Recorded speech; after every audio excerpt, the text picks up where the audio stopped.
It's Monday morning, and FedEx just dropped off another box of CGC graded comics, 25. One I know is an error. I told them it was a Canadian publication. They made note of it. They didn't fix it, so I gotta send it back. Anyway, here we go. And yeah, got my Tim Hortons coffee with a little Bailey's. So we'll try to run through this fairly quickly. Some interesting silver and golden age. That's all I can tell you. Slice and dice.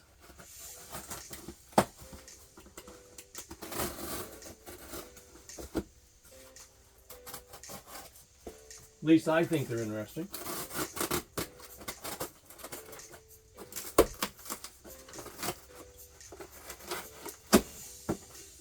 There we go. So in no particular order, although I'll try to be a little more organized today. There we go. Okay. We'll start with the Error comic.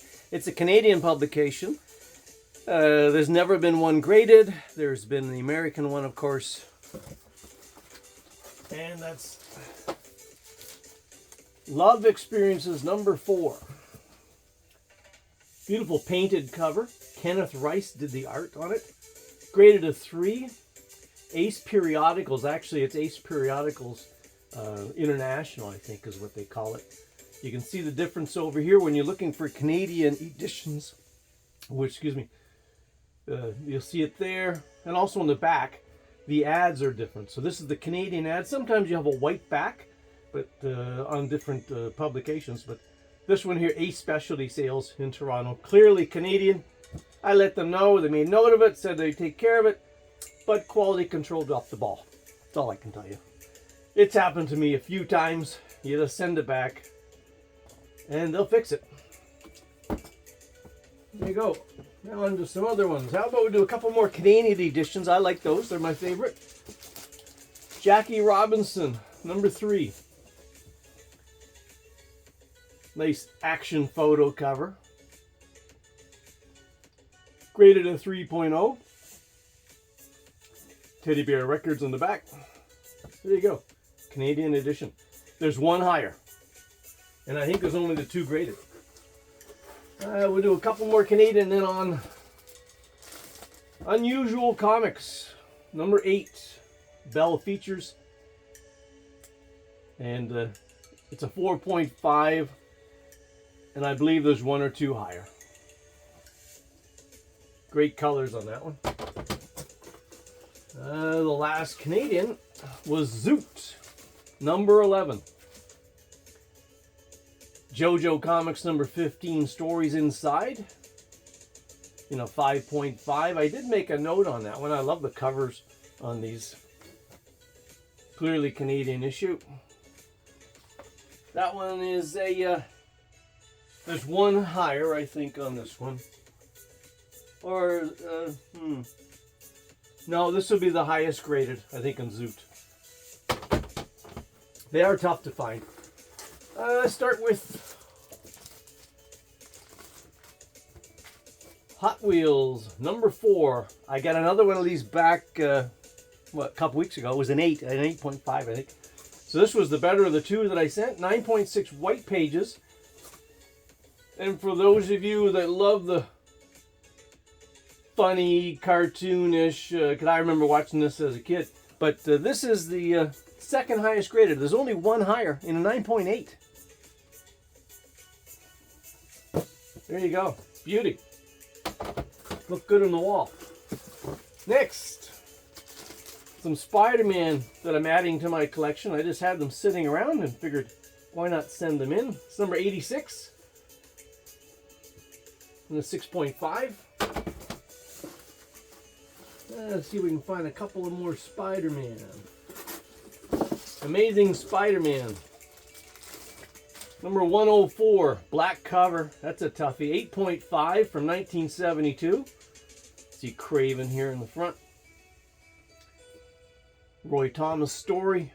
Gil Kane and Frank Giacoia, I think is how you pronounce his name, did the cover. Another Spider-Man. I have one of these already, or two, I can't remember now. Number 110, 6.5 white pages from 1972. The last original Stan Lee story in the title until number 400. Craven cameo in that one. Another Spider-Man. Oh no, that's not Spider-Man. Any more Spider-Man? Yep, there we go. Amazing Spider-Man number 85. The Schemer is revealed as the Kingpin's son, Richard Fisk. It's in an 8.0 from 1970. Another black cover. And it's tough to get them in high grade. Nice one. Any more Spider-Man? Pull them out. Amazing Spider-Man number 79. Second appearance of the Prowler. A date stamp here. It's in a 9.2 from 1969. Dark cover. Had that sitting around for a while, but now it's encapsulated and go on the wall. Spider-Man, any more? No, that's it. So, we'll try to get into some, we'll save those, do some oldies, Golden Age. I love these sports comics. True Sport Picture Stories from 1947. That's old. Street and Smith publication.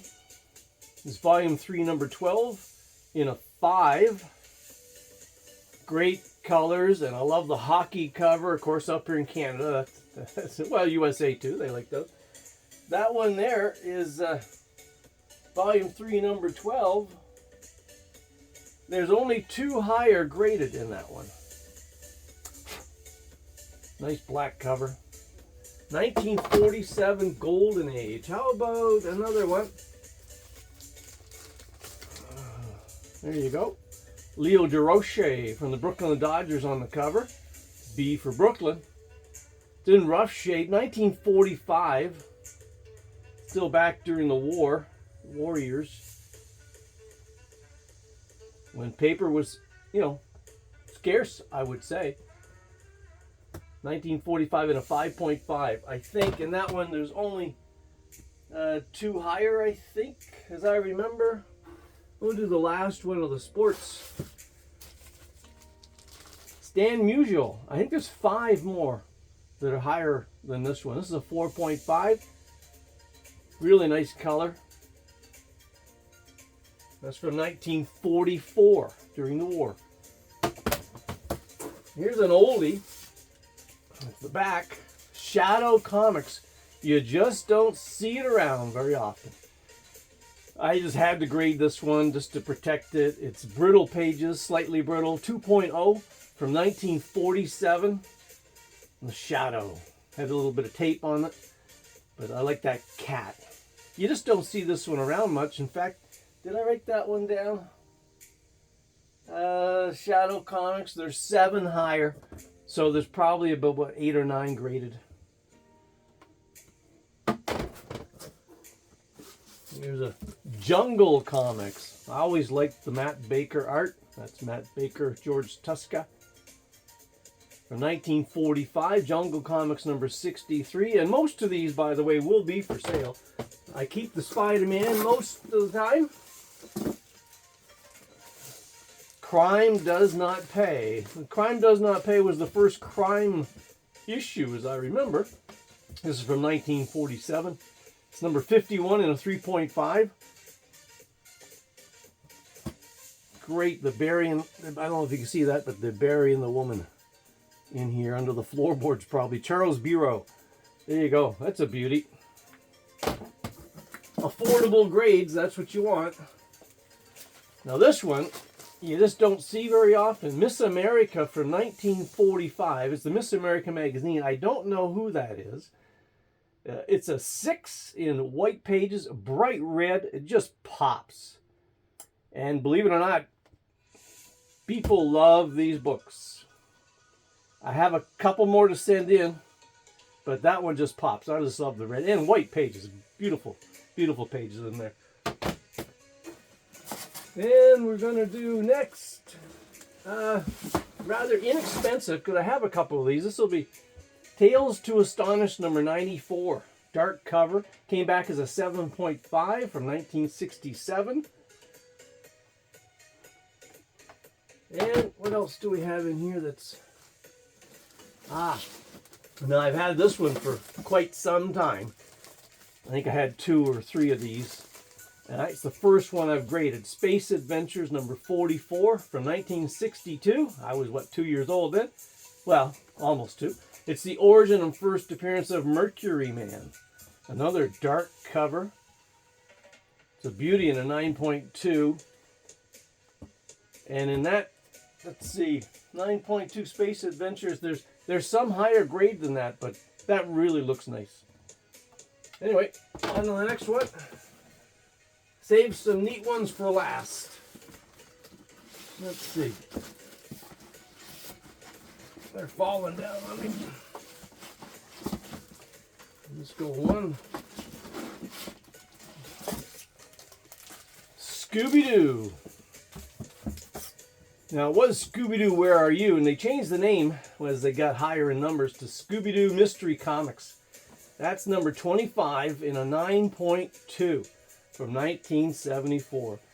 And I gotta say, Scooby-Doo collectors, they're out there. High demand for these books, especially in a high grade. It'll give you an example. This one here in a number 25 probably retails somewhere around 800 US, somewhere around that, $1,000 Canadian, believe it or not. It's a nice one. You just don't see them in high grade unless they're file copies. And in that case, number 25, there's only 7 higher on the census. How about number 29 from 1974? Included a 16-page fun catalog. It makes it a little thicker. Tougher to get high grade in. It's a 9.2. Beauty. Beauty.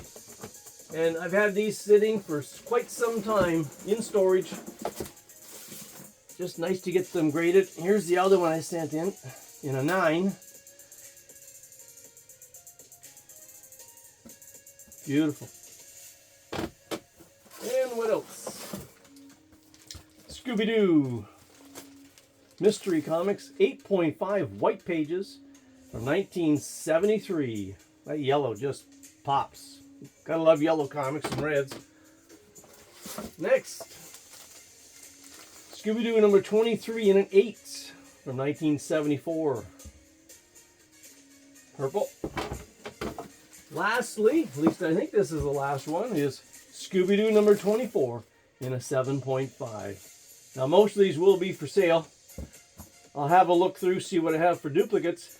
Enjoy the day. Have some fun out there. See you next time.